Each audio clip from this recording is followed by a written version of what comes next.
ज्ञानी अनंतदर्शी तीर्थंकर प्रभु महावीर स्वामी जी के चरणों में कोटि कोटि वंदन करने के पश्चात एकावतारी आचार्य सम्राट पूज्य श्री जयमल जी महाराज साहिब को कोटि कोटि वंदन।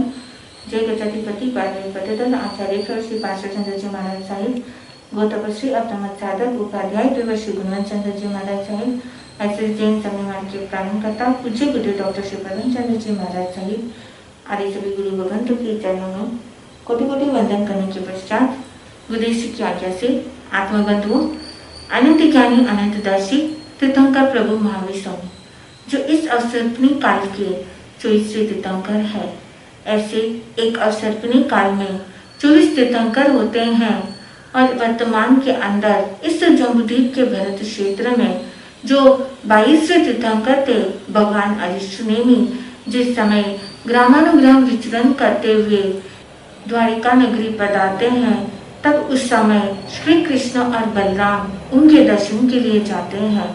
श्री कृष्ण उस समय जाली मायाली आदि को देखकर उनके मन में यह भावना आती है कि ये कितने धन्य हैं जो उन्होंने स्वयं को स्वीकार कर लिया है। मैं कितना अधन्य हूँ जो मैं अभी तक स्वयं को स्वीकार नहीं कर पा रहा हूँ। मैं भगवान अरिष्टनेमि से पूछता हूँ, वो तो सर्वज्ञ है, वो तो जानते हैं कि मैं दीक्षा ले पाऊंगा या नहीं ले पाऊंगा। तब भगवान अरिष्टनेमि उनके मनोभाव को जानकर कहते हैं कि जो भी वासुदेव होते हैं वो निदानकृत होते हैं और निदानकृत होने के कारण से वो उस भव में दीक्षा अंगीकार नहीं कर सकते हैं। तब श्री कृष्ण वासुदेव उनकी मृत्यु कैसी होगी वह परीक्षा करते हैं। तब भगवान अरिष्टनेमि फरमाते हैं कि तुम्हारी मृत्यु तुम्हारे भ्राता जरा कुमार के बाण से होगी। तब श्री कृष्ण ने कहा, क्या इसी द्वारिका नगरी में होगी? तब भगवान अरिष्टनेमि फरमाते हैं, इस द्वारिका नगरी का नाश तो उसके पहले ही हो जाएगा। ये सुनकर श्री कृष्ण अचंभित रहते हैं और पूछते हैं, इस द्वारिका नगरी का नाश का कारण क्या होगा? तब भगवान फरमाते हैं, द्विपायन ऋषि, मदिरा और अग्नि, ये 3 द्वारिका के नाश का कारण होगा। उस समय श्री कृष्ण पुनः भगवान से पूछते हैं, द्विपायन ऋषि को द्वारिका नगरी के प्रति ऐसी प्रतिशोध की भावना क्यों? तब भगवान अरिष्टनेमि फरमाते हैं कि शांत आदि यादव कुमार जिस समय मदिरा के नशे में आकर द्विपायन ऋषि को परिताप देंगे, पीटेंगे आदि, तब उस समय क्रोध भाव में आने के कारण से द्विपायन ऋषि जी उनको शाप देंगे और द्वारिका नगरी को भस्म करने का शाप देंगे। वहां से काल कर वह द्विपायन ऋषि अग्निदेव बनेगा। सिर्फ तुम और बलराम बचोगे और जिस समय तुम पांडु मथुरा जाते समय कौशंबी वन में रहोगे, तब उस समय तुम्हारे भ्राता के द्वारा तुम्हारी मृत्यु उसके बाण से होगी और वहां से काल कर तुम तीसरी पृथ्वी बालिका प्रभा में उत्पन्न होंगे। उस समय इस बात को जानकर श्री कृष्ण का मन बहुत उद्विग्न हो जाता है, उदास हो जाते हैं।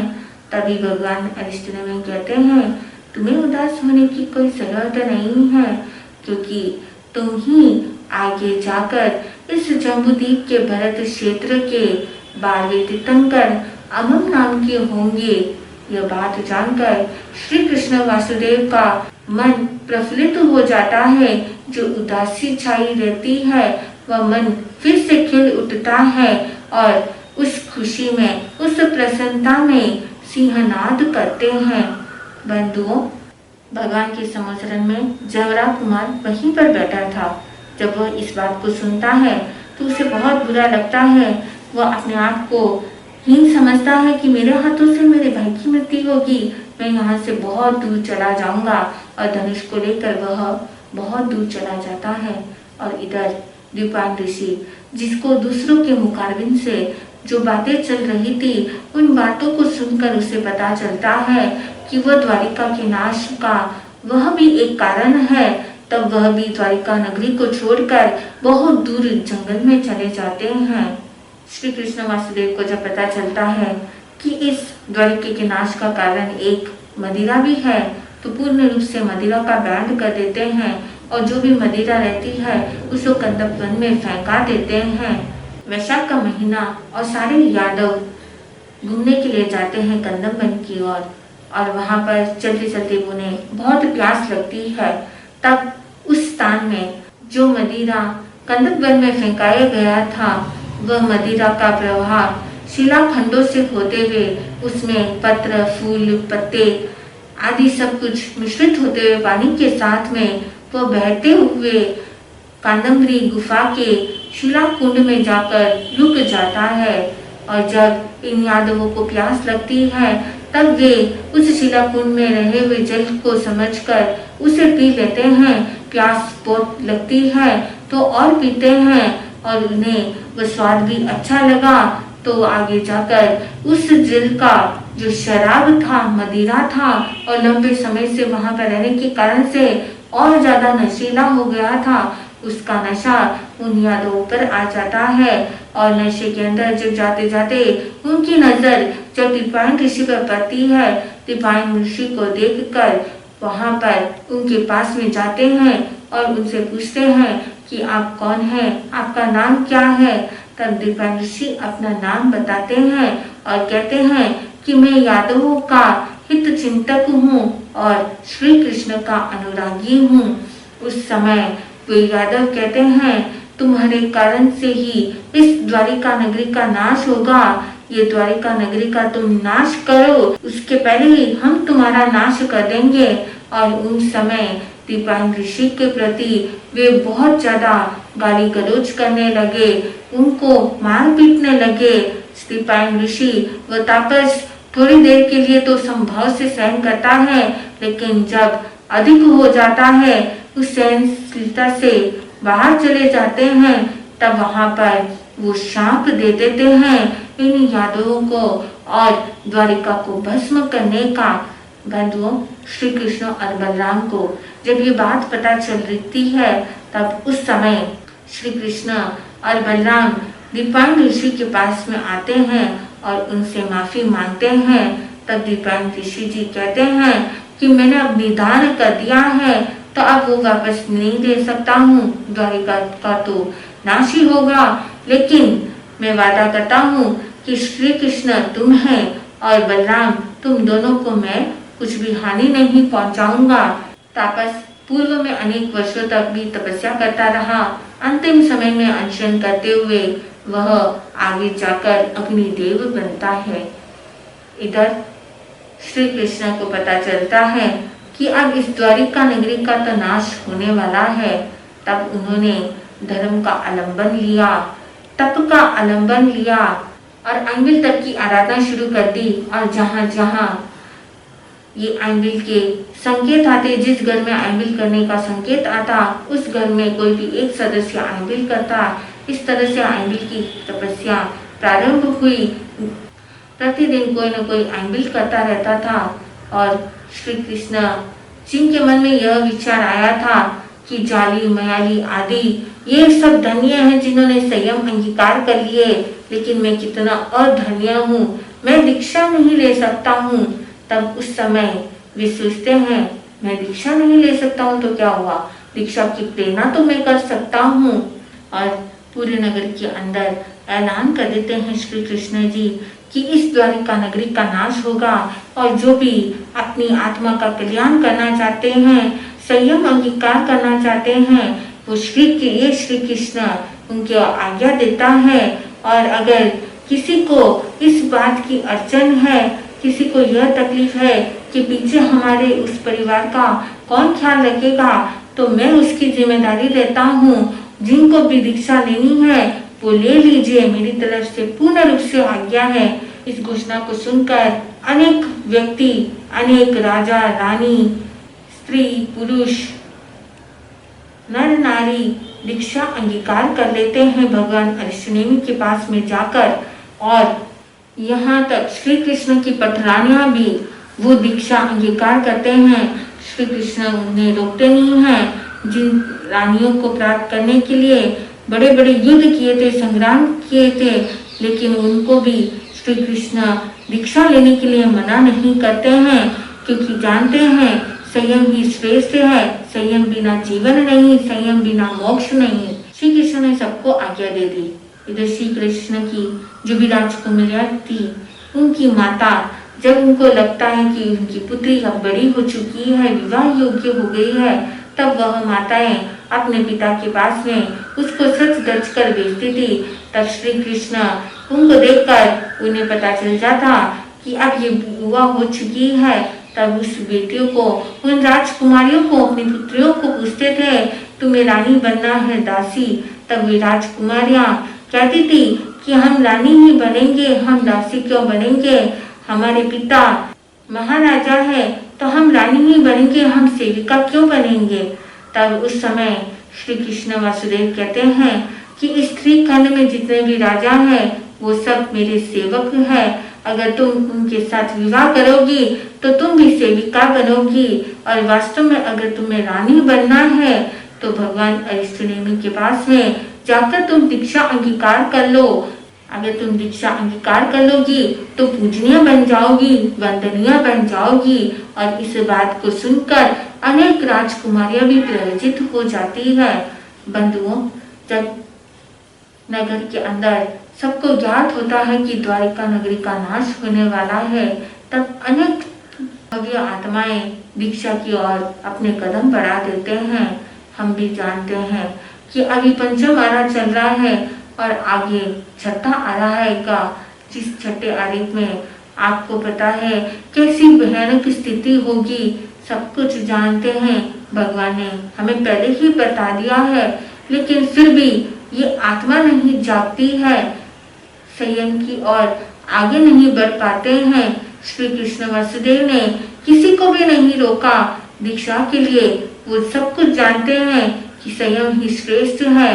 श्री कृष्ण सबको प्रेरणा देते थे कि तुम संयम अंगीकार कर लो। और इस तरह से बहुत ही धर्म दलाली उन्होंने की थी। इधर एक रानी की पुत्री केतु मंजरी, वह रानी नहीं चाहती थी कि उनकी पुत्री केतु मंजरी दीक्षा अंगीकार करे, इसलिए वह माता अपनी पुत्री को समझाकर भेजती है कि जिस समय तुम्हारे पिता पूछे तुम्हें रानी बनना है या सेविका, तब तुम कहना कि मुझे सेविका बनना है। और जैसे माता कहती है वैसे ही जाकर वे श्री कृष्ण को कह देती है।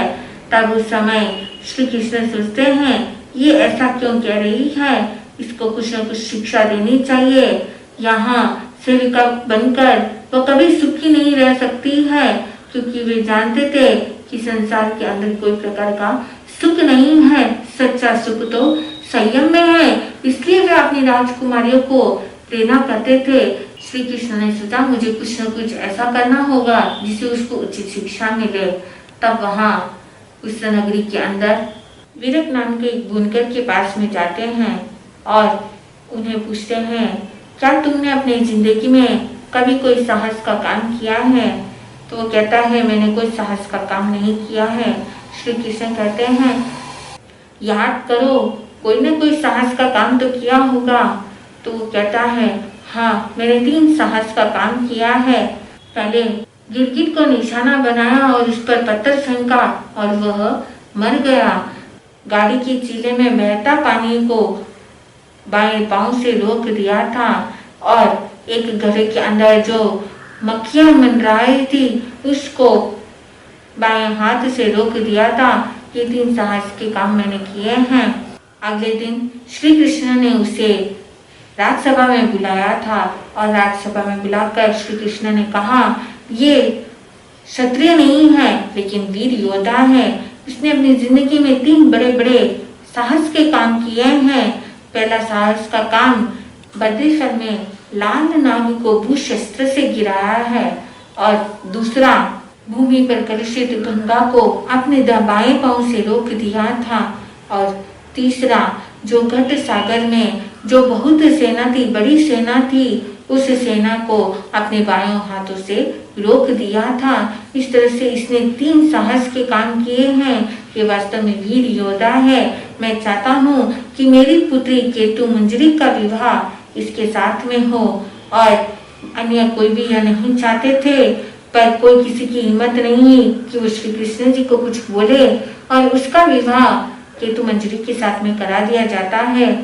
2 दिन पश्चात श्री कृष्ण ने विरत को बुलाया और पूछा कि केतु मंजरी कुछ काम करती है या नहीं करती है। तब विरत कहता है कि मैं उसका सेवक हूँ, मेरे पास में तो ज्यादा कुछ सुख सुविधा है नहीं। तब श्री कृष्ण ने कहा कि तुम उससे सारा काम करवाओ और एक पति होने का सारा हक बताओ। उस समय श्री कृष्ण उनसे ललकारते हुए कहते हैं, अगर तुमने ऐसा नहीं किया तो तुम्हें कारागार में बंद कर दूंगा। और वह घर जाता है।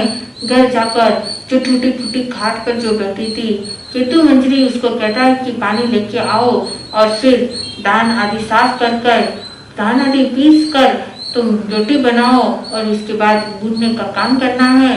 तब वह केतु मंजरी क्रोधित होकर कहती है, तुमने क्या समझा है?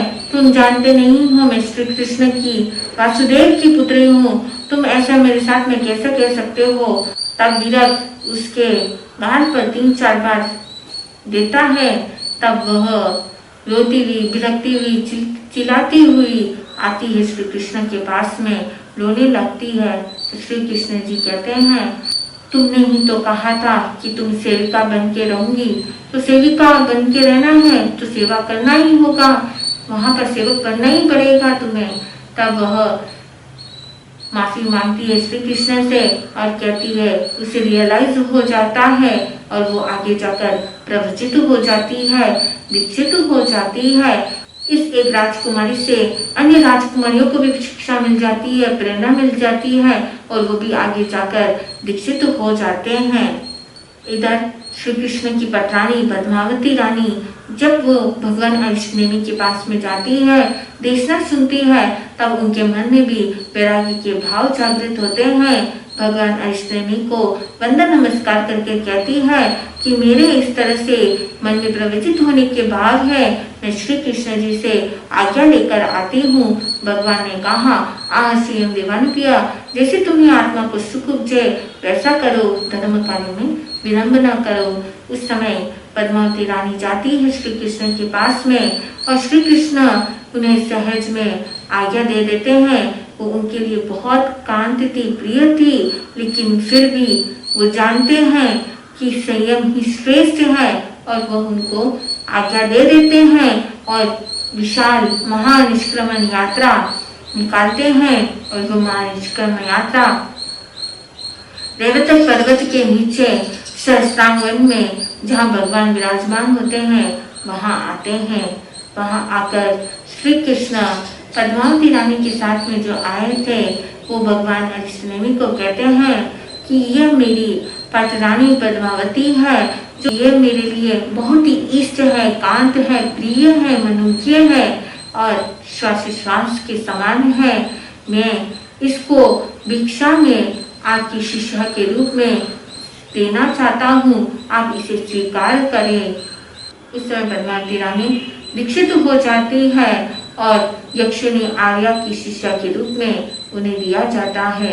इसी तरह से पद्मावती रानी की तरह जो पद्मावती रानी थी दीक्षा लेने के पश्चात 11 अंगों का अध्ययन करती है। उपवास, बेले, तेले, पंचोले, 15 मास कमन आदि अनेक तपस्या करते हुए 20 वर्ष का चरित्र धर्म का पालन करते हुए अंत समय में 1 मास का संन्यास लेखना के साथ में सर्व कर्मों को काट कर सिद्ध बुद्ध और मुक्त होती है।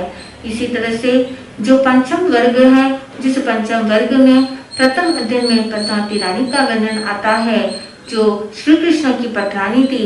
ऐसे 8 पटरानियों का वर्णन प्रथम 8 अध्ययन के अंदर आता है और 9वें और 10वें अध्ययन में उनके पुत्र वधू का वर्णन आता है, मूल श्री और मूल दत्ता। तो ऐसे पूरे 10 अध्ययन के अंदर श्री कृष्ण के परिवार से संबंधित था। उसमें प्रथम अध्ययन में पद्मावती रानी, वैसे अन्य रानियों का भी वर्णन आता है, गौरी, गंधारी, लक्ष्मणा, सुसीमा, जाम्बवती, सत्यभामा और रुक्मिणी। इन 8 पटरानियों का वर्णन आता है। पद्मावती रानी सहस्त्रवन में जाकर भगवान के पास में दीक्षित होती है। ऐसे अंत के चित्र के 5वें वर्ग में 10 चरित्रात्माओं का वर्णन आता है, जिसमें प्रथम 8 अध्ययन श्री कृष्ण की पटरानी रहती है और पीछे के 2 अध्ययनों में श्री कृष्ण के पुत्र वधुओं का वर्णन आता है। तो इस तरह से 5वें वर्ग में 10 चरित्र आत्माओं का वर्णन आता है, जो सिद्धभूत और मुक्त हो चुकी है। ये सब भगवान अष्टनेमी के पास में दीक्षित होते हैं, प्रवचित होते हैं और अपनी आत्मा का कल्याण करते हुए अपने अंतिम लक्ष्य को प्राप्त कर लेते हैं। भगवान अष्टनेमी जिनके मुखारबिंद से श्री कृष्ण ने जाना था कि इस द्वारिका नगरी का नाश होगा। अब ये द्वारिका नगरी का नाश कैसे होगा, किस तरह से होगा, जानने के लिए देखिए अगला।